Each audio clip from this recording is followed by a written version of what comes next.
ஆதியாகமம் 6:8. நோவாவுக்கோ கர்த்தருடைய கண்களில் கிருபை கிடைத்தது. ஆதியாகமம் 6:9.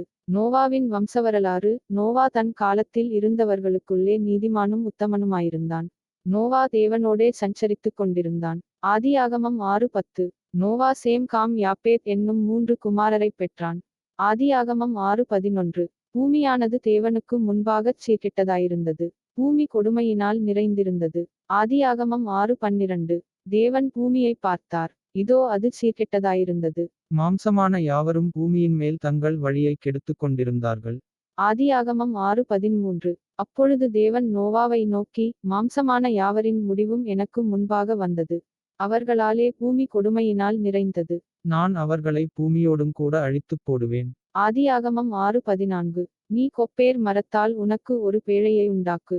அந்த பேழையிலே அறைகளை உண்டுபண்ணி, அதை உள்ளும் புறம்புமாக கீழ்பூசு.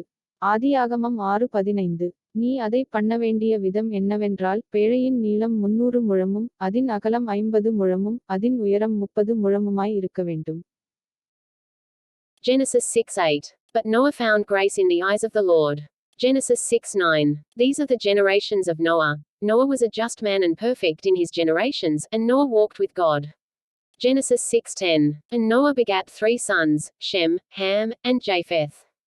Genesis 6:11. The earth also was corrupt before God, and the earth was filled with violence.